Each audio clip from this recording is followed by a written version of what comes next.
आज हम बात करेंगे भिंडी के पौधों के ऊपर कि आप भी अच्छी खासी भिंडी अपने घर में किस तरह हासिल कर सकते हैं भिंडी के पौधों के ऊपर से। आज इस वीडियो में मैं आपको सारी इन्फॉर्मेशन दूंगा। इस वीडियो को एंड तक लाजमी देखिएगा ताकि आप सारी इन्फॉर्मेशन हासिल कर सकें और नेक्स्ट टाइम आप भी अपने घर में भिंडी के पौधों को लगा सकें। सबसे पहले हम आ जाते हैं खाद के ऊपर। खाद बहुत इम्पोर्टेंट चीज़ है हमारे वेजिटेबल पौधों के लिए।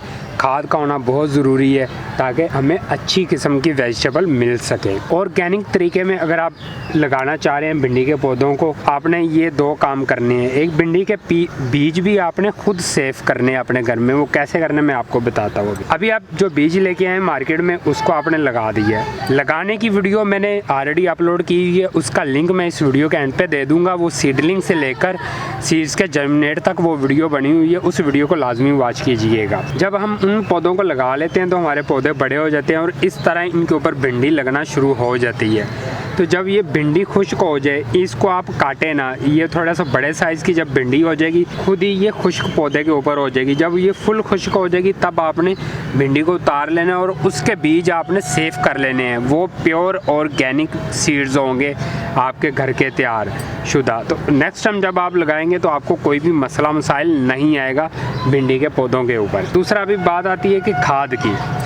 अभी ये जो हम बीज लेके आए हैं ये केमिकल खाद से तैयार हुए होते हैं ऑलरेडी बीज। तो हम इनको लगाना चाहते हैं ऑर्गेनिक तरीके से।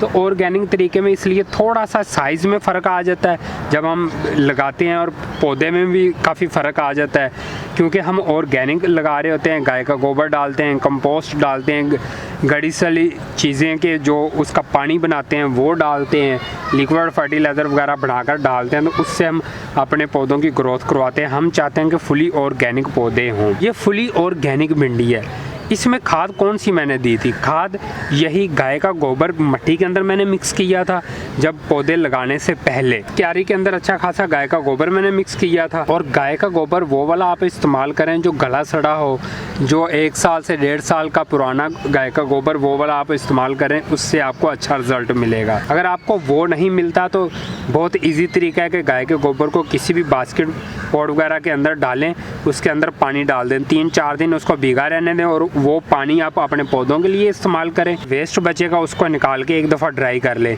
वो बिल्कुल तैयार हो जाएगा आपको पौधों को देने के लिए। जिस मर्ज़ी को आप दे सकते हैं, चाहे जितनी मर्ज़ी गर्मी हो।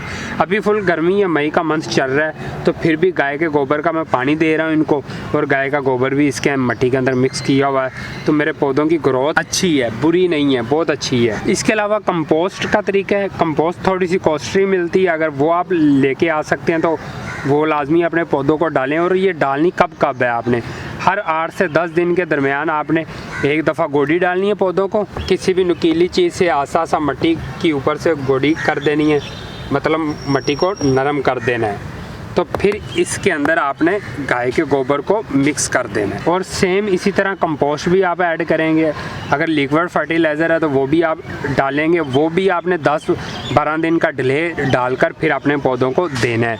उसमें बनाना के छिलके, एग शेल और पत्ती, चाय की पत्ती को एक दफ़ा आपने धो लेना है। और इन तीनों चीज़ों को आपने किसी एक पानी में भिगो के अच्छी तरह रख देना है और 5-6 दिन उसको भीगे रहने देना है। वहाँ से जब आप निकालेंगे तो 1 कप वो वाला आप लिक्विड फर्टिलाइज़र लेंगे, उसके अंदर 3 से 4 कप सादा पानी डालकर उसको डिज़ोल्व करके फिर आपने अपने पौधों को देना है। एक जैसे 14 इंच का पोट है तो उसके अंदर आप 2 मग इस्तेमाल कर लें, 3 मग इस्तेमाल कर रहे हैं चाय वाले। अब आते हैं इस तरफ के, जब जैसे ये भिंडी लग गई है, पौधों के ऊपर लगी हुई है, तो ये भिंडी भी आसा बड़ी हो रही है और पौधे का साइज़ भी बड़ा हो रहा है। लेकिन पौधे का साइज़ थोड़ा सा स्लो इसलिए हो जाता है क्योंकि नीचे फ्रूट बन जाता है, तो वो फ्रूट एनर्जी कंज्यूम करना शुरू कर देता है, तो पौधा जो आपका वो स्लो हो जाता है बड़ा होने की निस्बत। तो जैसे ये मेरी भिंडी अभी छोटे साइज़ की है और खाने के लायक है, ये बेहतरीन खाने के लायक है। इसको मैं यहाँ से हार्वेस्ट करूँगा।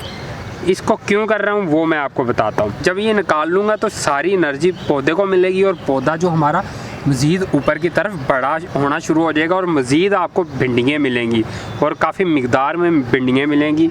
अगर शुरू में ही आप लेट कर देंगे, भिंडी को काटने से लेट कर देंगे, तो ये पौधे का साइज़ भी वहाँ पे स्टक होकर रह जाएगा और दूसरा भिंडी आपकी पकनी शुरू हो जाएगी, फिर वो खाने के लायक नहीं होती। जैसे अभी इधर देखें, ये छोटे छोटे से भिंडी के फ्लावर, अभी ये इसकी कलियां बन रही हैं 1 2 3, और अब ये सारी एनर्जी इन कलियों को मिलेगी और पौधा बड़े होने में लगेगी। एक भिंडी यहाँ पे भी तैयार हो रही है ये वाली, तो आपके पौधे का साइज़ भी बड़ा होता रहेगा। और साथ साथ आपने खाद, जैसे तरीका मैंने बताया, वो खाद भी आपने इस्तेमाल करते रहना है। इसके बाद हम चलते हैं कि आप इसको स्प्रे कौन सी कर सकते हैं। आप कुछ भी नहीं करेंगे, सिर्फ सादा पानी की स्प्रे करेंगे, क्योंकि गर्मी के सीज़न में ये भिंडी के पौधे लगते हैं। शाम के टाइम या सुबह के टाइम आपने सादा पानी का स्प्रे करना है, और इसके ऊपर कोई सूंडी वगैरह आ जाए, कीड़ा आ जाए, तो आप उसको हाथ से रिमूव करेंगे।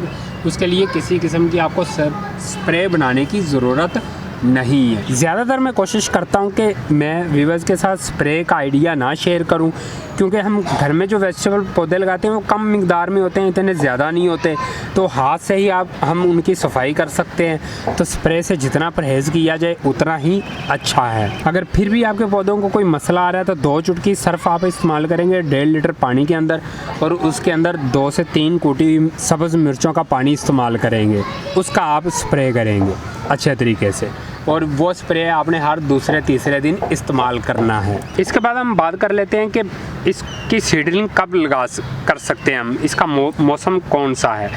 ये बेसिकली गर्मियों के पौधे हैं, तो गर्मियों में हम इनको लगाते हैं। अभी मई का मंथ चल रहा है, अगर आपके पास इस साइज़ के पौधे हैं तो वो सर्वाइव कर जाएंगे। अगर आप अभी बीज लगाने का सोचेंगे तो आपका जो छोटे साइज़ के पौधे बनेंगे, जिसको हम पनीरी बोलते हैं, तो वो वहीं पे ही जल जाएगी, क्योंकि गर्मी की शिद्दत बहुत ज़्यादा है, तो इसी वजह से वो पौधे बड़े नहीं होंगे आपके। हाँ, अगर आपके पास ग्रीन नेट है तो आप पनीरी को तैयार कर लेते हैं, तो फिर वो पनीरी आप ट्रांसप्लांट करेंगे ग्रीन नेट के नीचे। जब तक आपके पौधों का साइज़ 6 से 10 इंच के करीब नहीं पहुंच जाता, तब तक आप डायरेक्ट सनलाइट में उनको नहीं रखेंगे। और इसके बीज मार्च के शुरू में लगाना हम शुरू कर देते हैं, ताकि हमें अच्छी खासी भिंडी मिलनी शुरू हो जाए गर्मी फुल स्टार्ट होने से पहले। अगर आपने इसके अलावा कोई भी इन्फॉर्मेशन लेनी हो तो मुझे कमेंट बॉक्स में ज़रूर कमेंट कीजिएगा, आपको इंशाल्लाह रिप्लाई आएगा जल्दी।